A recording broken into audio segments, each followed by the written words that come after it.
भगवान शिव को पौराणिक ग्रंथों में विनाश का देवता माना गया है। हिंदू मान्यता के अनुसार संपूर्ण ब्रह्मांड शिव में समाहित है।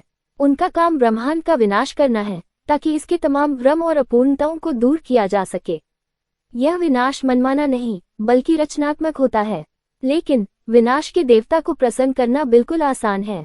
ये काम बस एक लोटा जल, बेलपत्र और श्रद्धा भाव के सहारे किया जा सकता है। पुराणों के अनुसार भगवान महादेव ने तमाम कष्ट सहकर भी सृष्टि को विनाश से बचाया। जब समुद्र मंथन के बाद विष निकला तो सभी देवता और जीव जंतु व्याकुल होने लगे।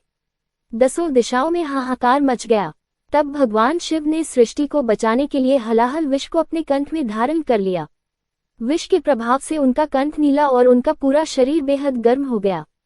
विष का असर सिर्फ उनके शरीर तक न रहा, बल्कि उसकी वजह से आसपास का वातावरण भी गर्म होने लगा। इसे ठंडा करने का उपाय देवताओं ने बेलपत्र के रूप में निकाला। उन्हें पता था कि बेलपत्र विष के प्रभाव को कम करता है, इसलिए शिवजी को बेलपत्र खिलाना शुरू किया गया। भोलेनाथ को शीतल रखने के लिए उन पर जल भी अर्पित किया गया।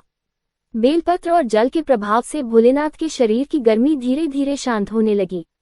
कहा जाता है कि तभी से शिवजी पर जल और बेलपत्र चढ़ाने की प्रथा शुरू हुई। भगवान शिव को बेलपत्र चढ़ाने से जुड़ी एक और कथा प्रचलित है। माता पार्वती भगवान शिव को पाने के लिए कठोर व्रत करती थी। एक बार भोले बाबा जंगल में बेल के पेड़ के नीचे बैठकर तपस्या कर रहे थे। माता पार्वती वहां उनकी पूजा करने पहुंची, लेकिन पूजन सामग्री लाना वह भूल गईं। उन्होंने पेड़ से नीचे गिरे हुए बेलपत्रों से ही शिवजी की पूजा की, उन्हें बेलपत्र से पूरा ढक दिया। इससे शिवजी बहुत प्रसन्न हुए और तब से उन्हें बेलपत्र चढ़ाया जाने लगा। बेलपत्र के वृक्ष की उत्पत्ति को लेकर भी कई तरह की कथाएं और मान्यताएं हैं। स्कंद पुराण के अनुसार एक बार मां पार्वती ने अपनी अंगुलियों से ललाट पर आया पसीना पोंछकर फेंक दिया था। मां के पसीने की कुछ बूंदें मंदार पर्वत पर गिरी। कहते हैं उसी से बेल वृक्ष उत्पन्न हुआ।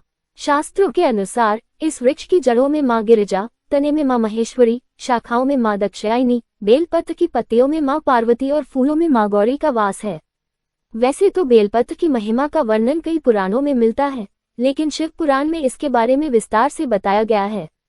शिव पुराण में कहा गया है कि बेलपत्र भगवान शिव का प्रतीक है। भगवान खुद इसकी महिमा स्वीकारते हैं। मान्यता है कि बेल वृक्ष की जड़ के पास शिवलिंग रखकर जो भक्त भगवान शिव की आराधना करते हैं वे हमेशा सुखी रहते हैं। बेल वृक्ष की जड़ के पास शिवलिंग पर जल अर्पित करने से उस व्यक्ति के परिवार पर कोई संकट नहीं आता और वह सपरिवार खुश और संतुष्ट रहता है। बेल वृक्ष के नीचे भगवान भोलेनाथ को खीर का भोग लगाने की भी परंपरा है। मान्यता है कि इससे कभी धन की कमी नहीं होती। माना जाता है कि बिल्व यानी बेल का पेड़ संपन्नता का प्रतीक, पवित्र और समृद्धि देने वाला है। इस वृक्ष में मां लक्ष्मी का भी वास है। घर में बेलपत्र लगाने से देवी महालक्ष्मी बेहद प्रसन्न होती हैं। बेलपत्र में 3 पत्तियां एक साथ जुड़ी होती हैं, जिसको लेकर कई तरह की मान्यताएं हैं।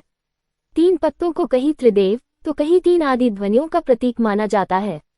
बेलपत्र की इन 3 पत्तियों को महादेव की 3 आंखें या उनके शस्त्र त्रिशूल का भी प्रतीक कहा जाता है।